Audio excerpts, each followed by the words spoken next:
Hello students, कैसे हैं आप लोग। उम्मीद करता हूं बेहतर होंगे और एक नए मैथमेटिक्स के एक्सप्लेनेशन वीडियो में सबका स्वागत है। ये है टेस्ट 3 का पार्ट 1 और इसमें मैं ये क्वेश्चन करवाने वाला हूं अभी सॉल्व।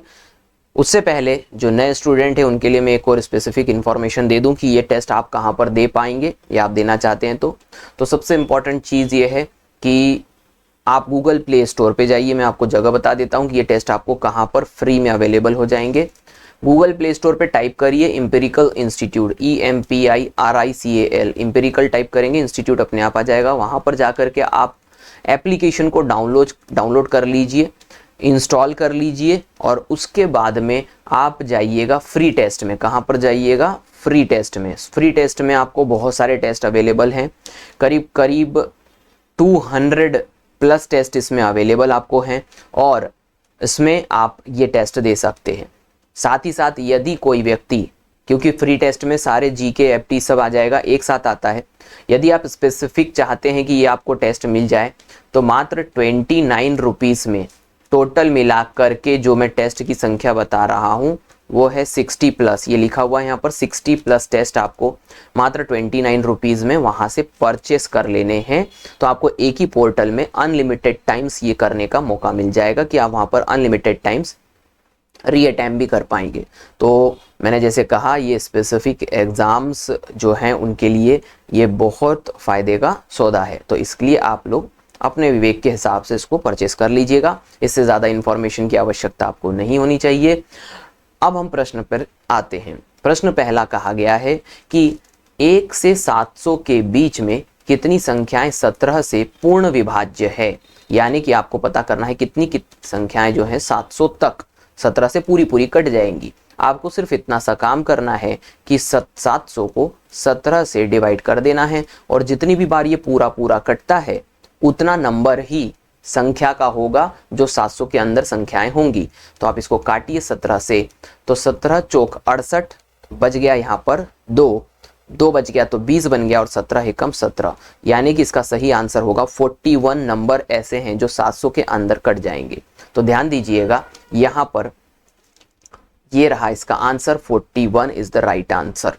मैं थोड़ा सा एक्सप्लेन इसलिए कर दूंगा यदि आप में से किसी को लगता हो कि सर कैसे, तो ध्यान दीजिए, मैं एक छोटे उदाहरण से समझाता हूं कि यदि 15 को मैं 7 से डिवाइड करूं तो मुझे कितनी संख्याएं मिलेंगी जो कि 7 से पूरी कट जाएंगी। तो यहाँ कॉमन सेंस की बात है, पहली संख्या 7 होगी और दूसरी संख्या 14। पहली 7 और 14, 7 से पूरी कट जाएगी। लेकिन यदि यही काम मैं 15 के अंदर 7 को डिवाइड करके करता हूं तो मुझे पता चल जाएगा कि 2 संख्याएं हैं। मुझे इस प्रश्न में कौन कौन सी संख्याएं हैं ये नहीं पूछा गया था मुझे यह कौन कौन सी संख्याएं ये नहीं पूछा गया था, मुझे पूछा गया था कितनी संख्या है। तो ये बहुत सरल तरीका है, 15 को 7 से डिवाइड करो तो आ जाता है 2। उसी प्रकार से ये 17 पर क्वेश्चन था। आगे बढ़ते हैं, नेक्स्ट क्वेश्चन करते हैं। नेक्स्ट क्वेश्चन है, निम्नलिखित में कौन सी भिन्न सबसे छोटी है। याद रखना, हम छोटी पता करेंगे। बड़ा सरल सा प्रश्न है, आपको सिर्फ इतना ध्यान देना है कि कॉमन सेंस का इस्तेमाल करना है। 7/8 मैंने पहले भी बताया वीडियो में, आप इसको 70 मान लीजिए। 70 मानने का मतलब है कि आप डेसिमल लगा रहे हो। 8 8 64 यानी 0.8 इसका आंसर आ जाएगा। इसके बाद में ऊपर ये देखो, ये तो बड़ा कॉमन नंबर है, 7/10, कुछ नहीं, 10 से डिवाइड करोगे तो 0.7 आ जाएगा। इसके बाद में तीसरा नंबर लो। जब भी किसी नंबर को 4 से डिवाइड करते हो और 3 रिमेनिंग बचता है तो उसका वैल्यू होता है 0.75। और इसके बाद में जो लास्ट नंबर बचा है वो है 5/7। डेसिमल लगाओगे, 50 बनाओगे तो ये डेसिमल के बाद में ये हो गया 50।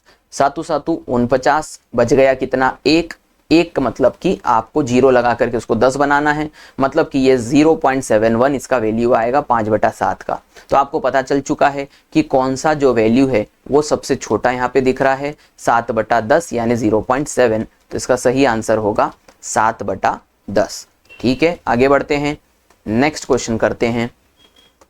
नेक्स्ट क्वेश्चन में कहा गया कि नीचे दी गई संख्याओं में से कौन सी संख्या पूर्ण वर्ग नहीं है। ये बात याद रखना, नहीं है पे प्रश्न आया है। मैं आपको पहले तो ये बता देता हूं कि कौन कौन सी संख्याएं जो होती हैं वो पूर्ण वर्ग नहीं होती। नहीं, जिन भी संख्याओं के पीछे ध्यान देना, मैं लिख के बता रहा हूं, जिन भी संख्याओं के अंतिम अंक 2 होते हैं, 3, 7 और 8 होते हैं वे संख्याएं पूर्ण वर्ग संख्याएं नहीं होती। ठीक है, नहीं पर प्रश्न, ये नहीं है, नहीं के लिए है। अब हम चेक करेंगे कि यदि कोई इन अंकों में से कोई एक अंक यदि पीछे है तो हमें आंसर मिल जाएगा नहीं वाला। तो यहाँ पर ये 6 है तो भाई 6 तो होती है। 2 मिल गया, बिल्कुल सही बात है, हमको आंसर मिल गया। कहने का मतलब ये हुआ कि आखिरी अंक यदि 2 है, 3 है, 7 है, 8 है तो वो पूर्ण वर्ग नहीं होगी। ये बात आप याद रख लेना। तो इसके अलावा कौन कौन से अंक है जिसमें होगी इसके अलावा? तो सिंपल सी बात है, 0, 1, समझ में आ गया कि नहीं? 2 और 3 तो यहाँ आ गया, तो 4, 5, 6, 7 और 8 तो यहाँ आ गया, तो 9। तो ये वो अंक है जहां पर कि कोई संख्या जो है वो पूर्ण वर्ग होगी। ये मैंने लिख दिया, ये नहीं और ये होगी। आप अपने नोट्स में इसको उतार लेना। नेक्स्ट क्वेश्चन करते हैं। नेक्स्ट क्वेश्चन में आपको कहा गया है, ध्यान देना, क्वेश्चन को कभी भी बड़े शांति से ध्यान से पढ़ो। निम्नलिखित को हल कीजिए। ये संख्या दी गई है, इसको हल करना है। अब क्या होता है, मैक्सिमम टाइम लोग क्या करते हैं, यानी कि स्टूडेंट क्या करते हैं, गुणा देखते हैं और चालू हो जाते हैं। ध्यान दो, ऑप्शन को भी थोड़ा ध्यान दे दिया करो, ऑप्शन पे भी चला करो। देखो ऑप्शन में देखोगे तो 3125, 3125, 3125, 3125, चारों ऑप्शन में संख्या एक ही है, बस फर्क इतना है कि दशमलव कहाँ लगेगा। तो आप इतना कर दो कि 3125 तो लिख ही दो। बस ये देख लो कि दी गई संख्या में जो गुणनफल हो रहा है वो कैसे हो रहा है। तो यहाँ पर आप देखोगे जब, तो यहाँ पर ध्यान दो, दशमलव 1 अंक के पहले, 2 अंक के पहले, 3 अंक के पहले। तो इसको हम क्या कहेंगे कि सर ये इसका 3, ये इसका 2 और इसका 1, यानी कि 3, 2, 5, 5 और 1, 6। कहने का मतलब ये है कि यहाँ पर बटे में 10 की घात 6 आ रहा है। उसके बाद में ऊपर की बात करो तो यहाँ पर ये दशमलव जो ये जो 2 शून्य हैं ये ऊपर आ रहे हैं 10 की घात 2। तो बस आपको ये करना है कि ऊपर के 2 से नीचे के 2 को कैंसिल कर देना है। तो बटे में कितना आ जाएगा, 1/10 की घात 4। कहने का मतलब है कि सिर्फ 4 अंक के पहले दशमलव आपको लगा देना है। तो इस प्रकार से इसका सही आंसर आ जाएगा 0.3125। कहाँ पर दिख रहा है, ये दिख रहा है। पेन उठाने की भी जरूरत नहीं थी आपको, गुणा करने की भी जरूरत नहीं थी आपको, सिर्फ इतना सा तर्क समझना था कि दशमलव कहाँ लगेगा, जिसका तर्क मैंने आपको बता दिया है। ठीक है, यदि किसी प्रकार का कोई कंफ्यूजन रहता है आपके दिमाग में इसके बावजूद भी, तो आप कमेंट कर दिया करो ताकि मैं इस चीज को समझ सकूं कि कहाँ कंफ्यूजन था। अगला प्रश्न जो है बड़ा दिलचस्प है। यदि 2 सहभाज्य संख्याओं का गुणनफल 104 है तो उनका लघुत्तम समापवर्त यानी एलसीएम क्या होगा? क्या मैंने शब्द का इस्तेमाल किया? सहअभाज्य संख्या का गुणनफल 104 है तो हमसे पूछा एलसीएम निकालो। अब ध्यान देना, सहभाज्य संख्या का मैं परिभाषा भी समझा दूंगा। पहले मैं ये बताता हूं कि 104 बनता कैसे है। तो 104 2 विशेष प्रकार की संख्याओं से बनता है, क्योंकि ये 13 के पहाड़े में 8वें स्थान पर आता है। 13 8 104, 104 सिर्फ 13 के पहाड़े में 8वें स्थान पे आता है। इस प्रकार से आप यहाँ पर देखेंगे कि आपको पहली और दूसरी संख्या मिल गई है। अब ये दोनों संख्याएं जो हैं वो आपस में क्या हैं, सहभाज्य कह लो, या फिर एक और शब्द जो इसमें कहा है सहअभाज्य कह लो। समझ में आ गया? अब ध्यान देने वाली बात यह है कि ये सहभाज्य है या नहीं है, ये कैसे पता चलेगा? तो ये दोनों संख्याएं यदि मिल करके, ध्यान देना, यदि ये दोनों संख्याएं मिल करके सिर्फ और सिर्फ 1 से कटती हैं तो ये सहभाज्य कहलाएगी, यानी सहअभाज्य कहलाएगी। तो सर आप इस बात को समझ सकते हो कि सर आप बोलोगे कि सर 13 तो 13 से भी कट जाता है। नहीं, मैंने दोनों का मिल करके बोला कि सिर्फ 1 से कटना चाहिए। देखो 13 भी 1 से कटेगा और 8 भी 1 से कटेगा, क्योंकि 13 अभाज्य संख्या है। तो इस प्रकार से ये जो जोड़ा है ये कौन सा जोड़ा है, सहभाज्य संख्या का। अब ये जोड़ा गुणनफल में क्या दे रहा है, 104। इस संख्या यानी कि 13 और 8 का यदि आप एलसीएम निकालना चाहोगे तो ये 104 ही आएगा। ये पूरा क्वेश्चन जो है बेसिक फंडामेंटल लॉजिक पर छुपा हुआ था, कुछ भी नहीं करना था। तो इसका सही आंसर 104 ही आ जाएगा। तो मैंने इसके तर्क बता दिए, आप अपने नोट्स बनाए तो इसको उतार लीजिएगा कि सहभाज्य संख्या कौन सी संख्या होती है। मैं रिपीट कर रहा हूं, ऐसी संख्याएं जो मिल करके जोड़े में आती है और मिल करके 1 से कटती है। मिल करके ऐसी संख्याओं के जोड़े को हम सहभाज्य संख्या कहते हैं। साथ ही साथ सहभाज्य संख्याओं का एलसीएम उनके गुणनफल से निकलता है। मैंने क्या कहा कि सहभाज्य संख्याओं का एलसीएम उनके गुणनफल से निकलता है। तो हमने 13 को 8 से गुणा करना था, तभी एलसीएम निकलेगा। तो ये दोनों नियम अपने नोट्स में उतार लेना।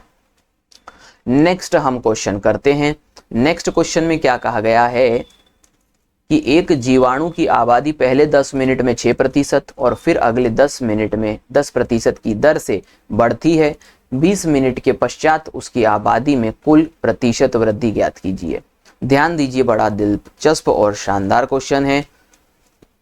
आपको करना क्या है, मैं क्वेश्चन पहले यदि कोई ऑफलाइन सेंटर का बच्चा देख रहा होगा तो यहाँ पर देखने वाली बात है कि पहले 6% बढ़ा और फिर 10%, और आंसर भी आपको परसेंटेज में पूछा गया है।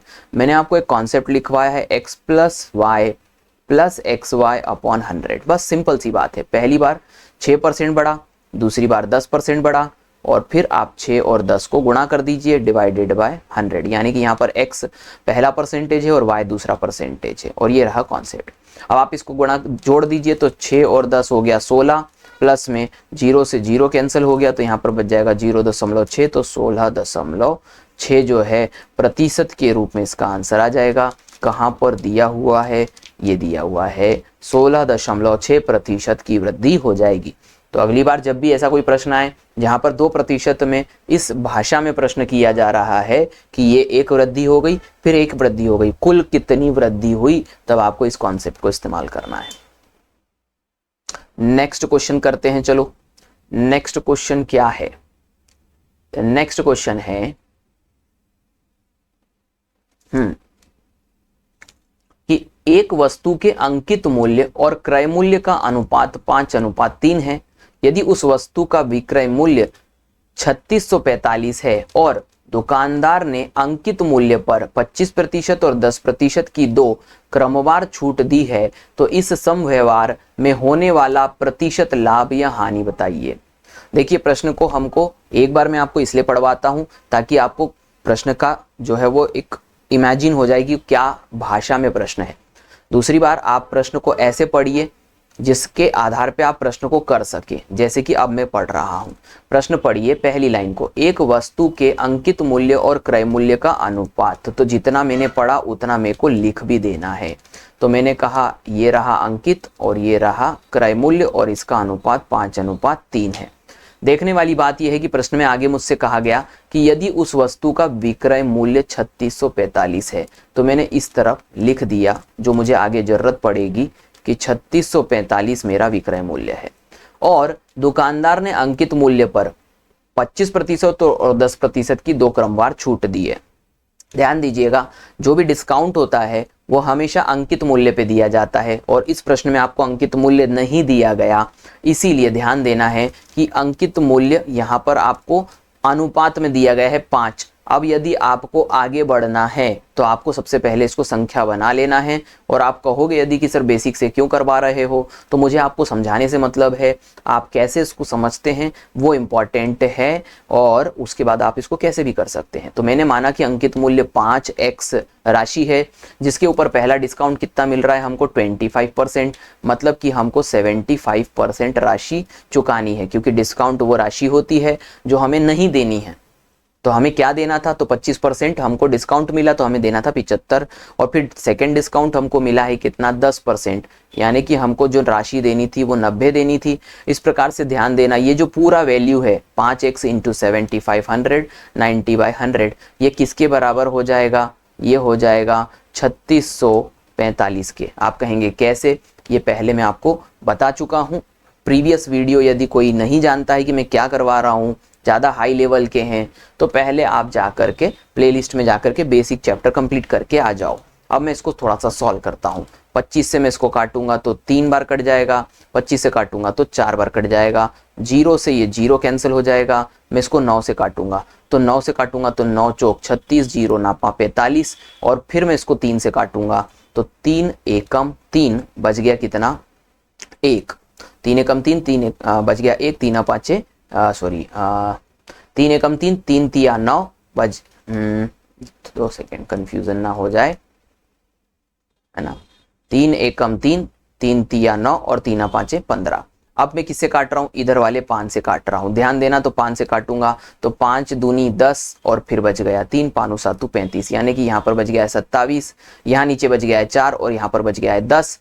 तो यहाँ पर x का वैल्यू मेरे पास जो आ जाएगा वो आ जाएगा 27 इंटू 4 इंटू 10 और ऊपर कुछ भी नहीं बचा। अब मैं इसको मल्टीप्लाई यदि कर देता हूँ तो मेरे पास में x का वैल्यू आ जाएगा। x का वैल्यू कितना होगा, तो भाई इसमें मल्टीप्लाई कर देता हूँ तो 4 7 28, हासिल का आ गया 2, 4 दूनी 8, 8 और 2 10 और ये लगा दिया 0। तो 10280 इसका सही है अभी जो वैल्यू निकल रहा है। अब इसके बाद में मैं इसमें क्या कर दूंगा, मल्टीप्लाई कर दूंगा किसका, 3 का। क्यों मल्टीप्लाई करूंगा, क्योंकि मुझे क्रय मूल्य चाहिए। क्रय मूल्य क्यों चाहिए, क्योंकि उसने मुझे प्रश्न में क्या पूछा है वो तर्क समझो। उसने जितना मैं अभी निकाल सकता था उतना मैंने प्रश्न पढ़ दिया। अब उसके बाद में मुझे और क्या निकालना है, इस समव्यवहार में होने वाला प्रतिशत लाभ या हानि। अब आपको ये पता होना चाहिए कि लाभ प्रतिशत जो होता है वो क्या होता है, वो होता है विक्रय मूल्य माइनस क्रय मूल्य बटा में क्रय मूल्य गुणा में 100। लाभ प्रतिशत या हानि प्रतिशत तभी निकलेगा जब आपके पास क्रय मूल्य होगा। तो अब हम इसको सॉल्व कर देते हैं आगे वाले वैल्यू को। तो मैंने 3 से गुणा करा तो 3 8 24 और 3 एकम 3। तो ये मेरे पास में किसका वैल्यू आ गया, क्रय मूल्य का। ठीक है, ये अनुपात के बेसिक कॉन्सेप्ट से करा मैंने। पहले x का वैल्यू निकाल लिया और फिर उससे 3 का वैल्यू निकाल लिया, यानी 3x का। तो मेरे पास में क्रय मूल्य पता चल गया। अब मैं क्या कर रहा हूँ, क्रय मूल्य मुझे पता है, मुझे सिर्फ क्या निकालना है, लाभ प्रतिशत। आप कहोगे सर आपको कैसे पता चला, लाभ या हानि? सीधी सी बात है, देखो 3240 की कोई चीज खरीदी और 3645 में बेच दी, तो मैं पहले तो क्या कर देता हूँ, घटा देता हूँ। तो 3645 में से मैंने 3240 को घटाया तो ये बच गया 5, ये बच गया 0, 6 में से 4 2 गया तो 4, तो ये 405 बच गया। 405 रुपए मुझे क्या हो रहा है, लाभ। 405 रुपए मुझे लाभ हो रहा है। थोड़ी जगह बना देता हूं मैं, है ना। ओके, तो 405 रुपए मुझे लाभ हो रहा है। तो 405 को मैं डिवाइड किससे करूंगा, क्रय मूल्य से, यानी कि 3240 से। तो मैं गुणा कर दूंगा, थोड़ा सा कॉमन सेंस लगाऊंगा। देखो ऊपर क्या दिया है 5, नीचे क्या दिया है 40। ऊपर क्या दिया है, इधर ध्यान देना 4, और नीचे क्या दिया है 32। मैं यदि इसको थोड़ा ध्यान से देखूं तो यहाँ पर 5 का 8 गुना 40 होता है और 4 का 8 गुना 32 होता है। मतलब थोड़ा सा यदि आप नंबरों को थोड़ा ध्यान से देखो ना तो काम हो जाता है। ये 405 ये 3240 को 8 बार काटेगा, यानी कि 1/8 गुणा में 100 कितना होता है, ये होता है 12.5%, यानी कि 12.5% लाभ हो रहा है। यहाँ पर आपका जो सही आंसर आ जाएगा वो दिख रहा है 12.5% लाभ। ये हानि प्रिंटिंग मिस्टेक हो गया, सब में लाभ हानि आ गया था। 12.5% का क्या हुआ है, लाभ। तो ये है इसका सही आंसर। उम्मीद करता हूं कि आप समझ गए होंगे पूरे क्वेश्चन को। नेक्स्ट क्वेश्चन करते हैं। ध्यान देना है, क्वेश्चन को मैं पहले पढ़ूंगा। उमेश और कपिल ने क्रमशः 750 और 975 दान दिए हैं। उमेश व कपिल द्वारा दान की गई राशि का अनुपात क्या है? सिंपल क्वेश्चन, अनुपात निकालना है। 750 बटा में 975 करेंगे, 25 से काट देंगे, 25 तिया 75, 25 से काट देंगे, 25 तिया 75, बच गया कितना 7, बच गया कितना, यहाँ पर बच जाएगा 25 तिया 75, बच गया 22, 22 मतलब 225, 25 9 225। अब आप इसको 30 से काटोगे तो 10 बार और 30 से काटोगे तो 13 बार। तो 10/13 इसका सही आंसर आ रहा है। सिंपल कैलकुलेशन क्वेश्चन था। नेक्स्ट क्वेश्चन करते हैं।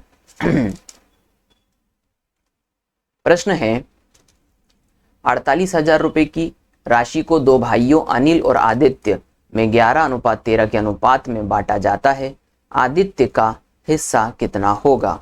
सिंपल क्वेश्चन है, इसीलिए मैं इसको ज्यादा एक्सप्लेन नहीं करूंगा। तेरे वाला योग बराबर मेरे वाला योग, यहाँ पर सीधा सा है।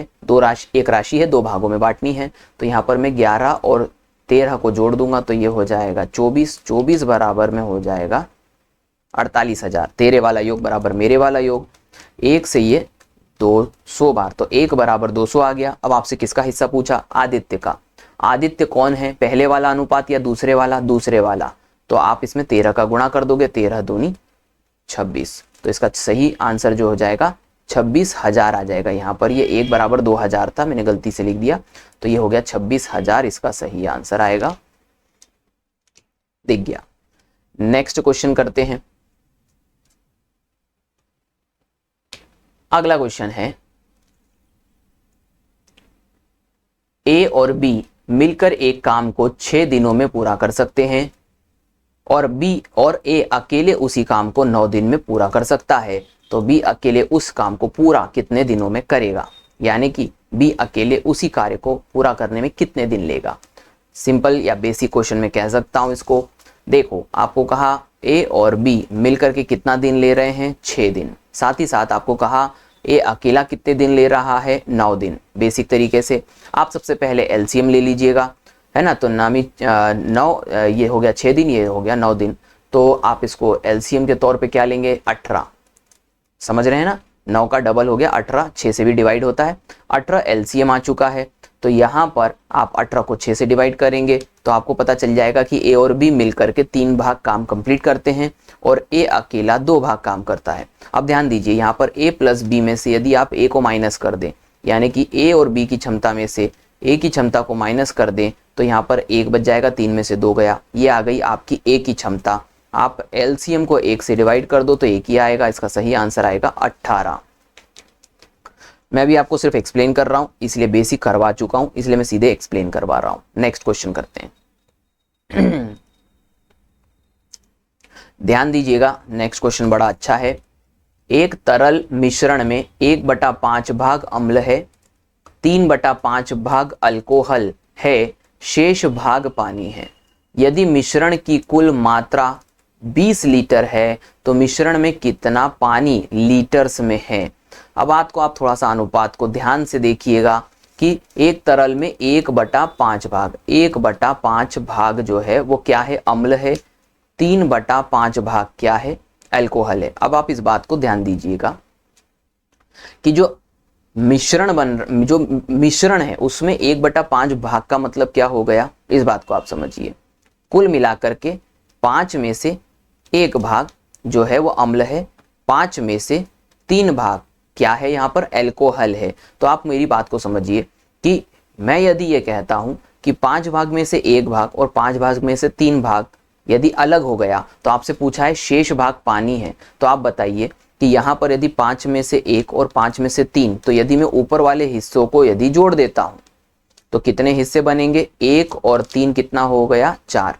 कहने का मतलब है ये दोनों मिलकर के 4 बन रहे हैं, और जबकि कुल मिलाकर के कितना है? 5। तो 5 में से 4 भाग अलग हो गए तो 1 भाग क्या बचा? पानी का। बस आपको यही पता करना था। तर्क समझ में आ गया होगा उम्मीद करता हूं। कुल मिलाकर के अनुपात को समझने की बात थी। यदि आपको कहा दोनों में 5:1 और 5:3, तो बोलने वाले का मतलब यह है कि यहाँ पर आपको 5 को पूरा मिश्रण लेना है, जिसमें कि 1 भाग आपका जो है वो क्या आ जाएगा? 1 भाग आपका 1 भाग जो है आपका क्या आ जाएगा? अम्ल, और 3 भाग जो है उसमें से क्या चला जाएगा? 5 का 3 भाग क्या चला जाएगा? अल्कोहल। अब उसने पूछा शेष भाग पानी है। अब उसने कहा यदि मिश्रण का कुल मात्रा, तो अभी आपने क्या बोला था कि मेरे लिए मिश्रण की मात्रा नीचे वाला हिस्सा 5 है और उसने उसकी वैल्यू दे दी कितनी? 20। तो आपने कहा 5 बराबर 20, तो यहाँ पर 5 एकम 5, 5 चौक 20, 1 बराबर क्या आ गया? 4। आपसे प्रश्न में पूछा क्या गया? मिश्रण की कुल मात्रा 20 है, लीटर है, तो मिश्रण में कितना पानी है? अभी अभी आपने निकाला है, यहाँ पर क्या निकाला है कि सर 5 में से 1 भाग जो है वो क्या है? पानी है, और 1 भाग का मान कितना है? 4। तो यहाँ पर आ गया आंसर 4 लीटर, यानी कि 20 लीटर में से 4 लीटर जो है वो क्या है? पानी है। इसका सही आंसर है ये। उम्मीद करता हूं कि आप लॉजिक समझ गए होंगे। ठीक है, जस्ट ए सेकेंड आप रखिएगा।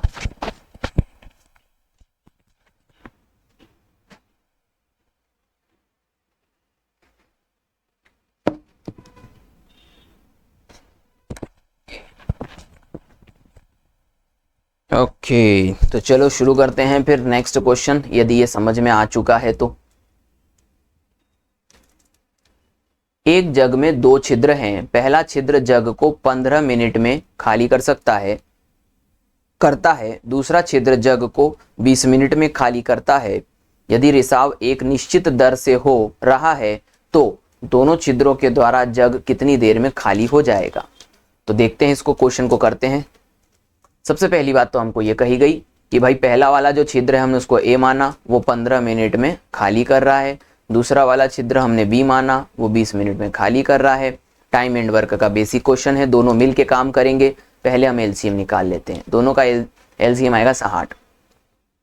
ए कितना भाग काम कर रहा है, 15 चौक 60। बी कितना भाग कर रहा है, 20 तिया 60। दोनों मिलके कर रहे हैं तो 4 और 3 7 भाग, कितने में, 60 में। तो 60 में मैं डिवाइड कर दूंगा। 7 8 56, कहीं पर दिख रहा है कि 8 से ऑप्शन शुरू हो रहा है, हाँ 2 जगह पर। 7 8 56 बच गया 4/7। ज़्यादा वैसे माथापच्ची करनी नहीं पड़ी, आंसर आ गया है 8 सही 4/7। ओके, नेक्स्ट क्वेश्चन करते हैं। नेक्स्ट क्वेश्चन है, एक बैंक किसी व्यापारी को 12,50,000 रुपए की धनराशि 5 वर्षों के लिए 5% वार्षिक ब्याज पर ऋण देता है। यहाँ कुल देय साधारण ब्याज कितना होगा। आपको राशि दी गई है, दर दी गई, समय दिया गया। इफेक्टिव रेट मेथड से करेंगे। 5 वर्ष का समय, 5% के हिसाब से कितना हो गया, 25%। 25% का मतलब कितना होता है, 1/4। 1/4 को आप सिर्फ मूलधन से गुणा कर दीजिए, 12,50,000। बस आप इसको आप आधा कर दीजिए, कुछ नहीं करना है। 4 से काटो, 4 तिया 12, काटोगे ऐसे ही काटोगे, ऐसे ही काटोगे। तो यहाँ पर 4 तिया 12, यानी इसी तरीके से जब आप इसको काटोगे तो आपको आंसर मिल चुका है। और आंसर क्या मिल चुका है, 3 पहले स्थान पर। कहाँ दिख रहा है, पूरा करने की जरूरत नहीं थी, पूरा करने की जरूरत नहीं थी। अभी गलती से क्या हुआ, कैमरा यहाँ था और मैं यहाँ देख रहा था, तो इसलिए थोड़ा सा अजीब लगा होगा। एक्चुअली लैपटॉप खुला हुआ है। तो यहाँ पर जैसे मैंने आपसे कहा कि 3,12,500 आंसर आ जाएगा। ज़्यादा माथापच्ची करने की ज़रूरत नहीं है, क्योंकि जब आपने इसको 25% मान के 1/4 माना तो यहाँ पर ये कैंसिल हो गया। ठीक है, आगे बढ़ते हैं और नेक्स्ट क्वेश्चन करते हैं। तो नेक्स्ट क्वेश्चन है कि किसी मूलधन पर 10% वार्षिक ब्याज की दर पर दूसरे वर्ष का चक्रवृद्धि ब्याज 154 रुपये प्राप्त होता है। तो मूलधन ज्ञात करो। प्रश्न किस पर है, मूलधन के ऊपर। अब ध्यान देना, इस प्रश्न में आपसे दूसरे वर्ष का पूछा, 2 वर्ष का नहीं तो आपने चालू हो जाना कि सर 10% 2 साल इफेक्टिव रेट, नहीं, दूसरे वर्ष का, सिर्फ दूसरे सेकेंड ईयर का मूलधन पूछा गया है। अब आप इसमें क्या कर सकते हैं, ऑप्शंस का सहारा ले सकते हैं। पहले आप 1200 देखिए, ध्यान दीजिएगा मैं आपको जो समझा रहा हूं। 1200 यदि मूलधन हो, 1200 यदि मूलधन हो तो 1200 का 10% कितना बनेगा, 120। तो पहले साल के लिए तो 120 रुपया ब्याज मिलेगा। और दूसरी बात है कि 120 के ऊपर फिर आपको ब्याज मिलेगा 10% दूसरे साल, तो फिर 120 का कितना हो जाएगा, 12 रुपये। 120 को यदि 12 से तुम जोड़ोगे तो 154 तो नहीं बन रहा है। यही मैं आपको बता रहा था कि पहले साल 10%, ये पहले साल 10% किसका, 1200 का, और फिर 10% पे भी 10% दूसरे साल। तो यहाँ पर दूसरे साल टोटल मिलाकर के 154 नहीं बन रहा है। अब दूसरा ऑप्शन ले लो। दूसरा ऑप्शन क्या है, 1400। 1400 का आप पहले 10% निकाल लो तो 140 आ गया। अब इस 140 का दूसरे साल के लिए जब ब्याज निकालोगे तो यहाँ पर आपको वो मिल जाएगा 10%, यानी कि 14 रुपये। अब आप ध्यान दीजिए, यदि आप 140 को 14 से जोड़ते हो तो बन गया 154 रुपये। कॉमन सेंस का क्वेश्चन था, इसका सही आंसर आ जाएगा 1400 रुपये, क्योंकि यही मिलकर के 154 रुपये दे रहा है दूसरे साल, ये सेकेंड ईयर में। समझ गए, साधारण ब्याज पे क्वेश्चन नहीं था, सेकेंड ईयर में 154 बन रहा है, तो दूसरे साल 154 रुपया हमको मिलेगा, क्योंकि 1400 पे 10% और फिर उसका भी 10%, 154 रुपये होता है। ठीक है, उम्मीद करता हूं कि समझ में आ गया होगा। थोड़ा सा मेरा गला जो है वो दर्द कर रहा है, इस वजह से मैं इस वीडियो को यहीं पर कंप्लीट करूंगा, खत्म करूंगा, और हम नेक्स्ट वीडियो में मिलेंगे एक्सप्लेनेशन के साथ। Thank you very much.